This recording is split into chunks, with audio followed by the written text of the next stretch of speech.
Hey, Gavex here. Today I want to talk about the level system in Madden Ultimate Team and how to make it the best thing possible for the game.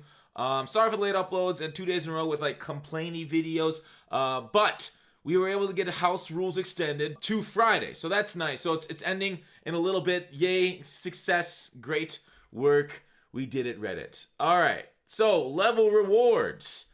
What's the issue? I think the issue to me is it feels like levels in MUT are kind of just tacked on RPG elements, kind of like a way to keep us on the grind as the rats on the wheel, versus an actual like fun, in-depth type of level system that could really kind of cause a little depth to the game. Now let's go through a few of the problems.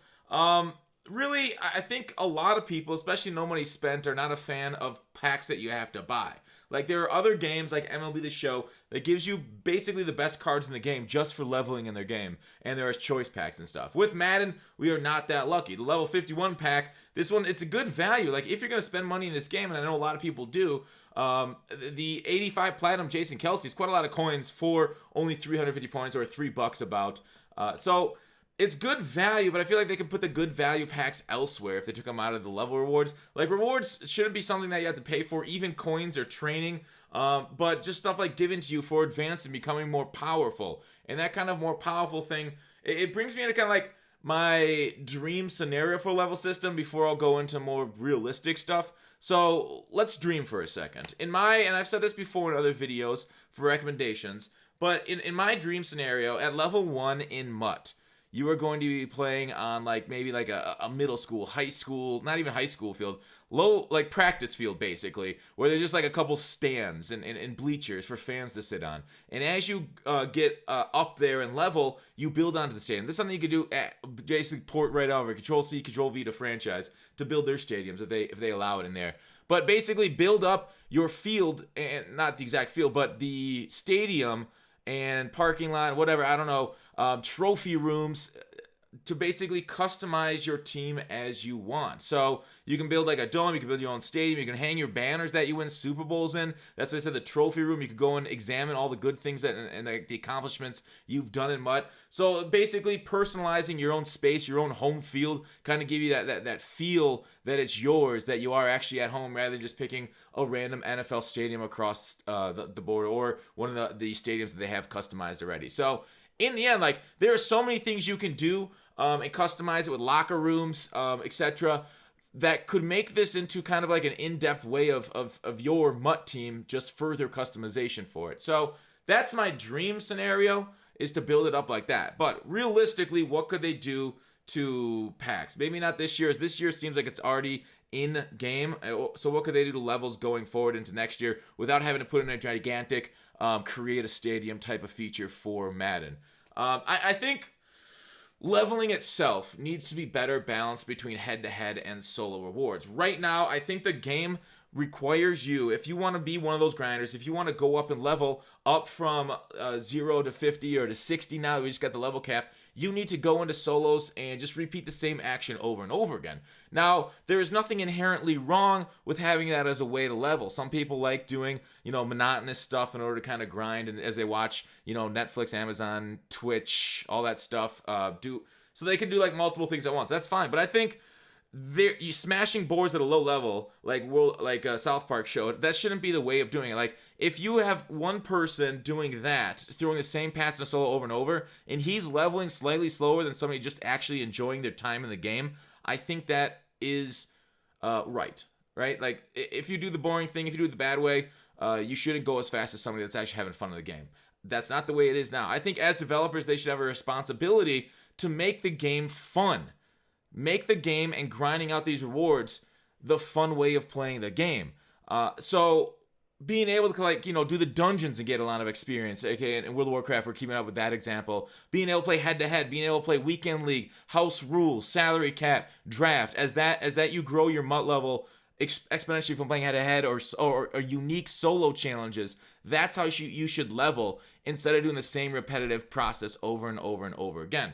So the developers, there's no saying they have to do this, but in my opinion, they should. That's just good development, in my opinion, again, to make your level rewards tied into how you're actually, playing MUT and mastering it and becoming better at the game of Madden. So hopefully in the future, that's when we get our levels kind of more rewarded. So kind of increase the experience you gain from head-to-head games. Just really rack up, as you rack up the hours, kind of like look at how many experience points you can get from doing solo challenges, and then balance that per hour based off head-to-head challenges. So that, I think, should be something. So also with these levels, so these level packs that you see in game when you buy them, so you are able to get cards and coins from them once you hit level. It's strange to me because once you hit level 50, you'll have a 90 overall player. Your Tory Holt, your level master. But at level 51, you're only offered like 86 cards to buy, which is fine. It's fine and balanced. But in MLB The Show, they do level their unique level rewards that you can choose out of packs. So while these cards are already in the game, it might be cooler to get a few customizable cards at different levels. Like level 16, the 80 overall, maybe he's a special only level kind of player. But then what happens if you exchange them, then you can't get them again, and you can only choose one out of the pack. So in that sense, maybe there's a lot of downsides to that. But I think the way MLB The Show does it, where you have a certain like grouping of 5, let's say a pack, and then once you reach a certain level, you can choose one out of 5, and then a further level, you can choose another one. So it might be a better way. It especially helps, I know, no money spent to low money spent, even money spent players, because those players are really good. Putting them on your roster, that's not, I don't mind it. Like having, would 5 level cap players be too many? Maybe as the game starts, maybe only have 3 89, 90 overalls to choose from, but having one level master, do we feel like that's enough? Do I feel like levels are then sought after? Because it's basically Tory Holt and a bunch of like packs that are decent coin and trading and money value. And it doesn't really seem that like important. Like levels, like, oh my god, you're level 60? There's nobody that says that because they just don't mean anything. So offering some meaning, offering some players, offering some sort of different like swag abilities to higher levels and the difficulty of getting them is important. So also, one other thing that they could add next year that isn't pie in the sky, grind the stadium stuff, I think something like a talent tree from World of Warcraft, going back to that game, and I'm grabbing from just a couple of different games, but just you can look across the entire type of spectrum of level rewards in different games to find inspiration.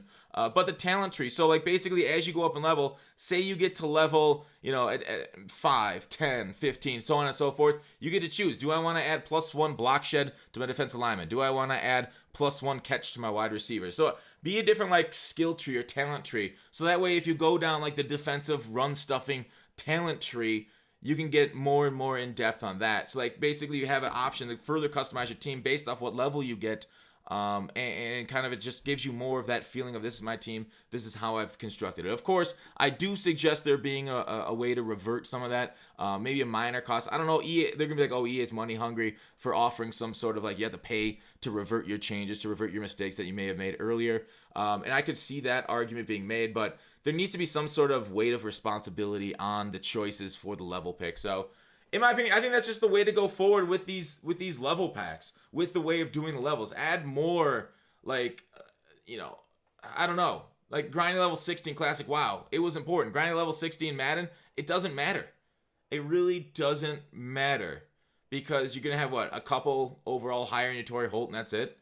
It doesn't, because the rewards aren't that great. You get a couple power-up passes. Those are nice, but it's not, really special. So hopefully EA developers, you can have some way of making the levels special rather than just make it kind of like a way to come back and do the same thing over and over to kind of grind it out, or just kind of, it just is what it is and it's not exactly fun. So that's what I hope for the future of levels in Madden Ultimate Team. Let me know what you guys think. What do you guys want to see out of level awards going forward? Are you fine with the current system? Are you fine with paying for packs at your level and instead of maybe just like getting them? But that's it. Thanks for watching Call to Action. I'll see you tomorrow.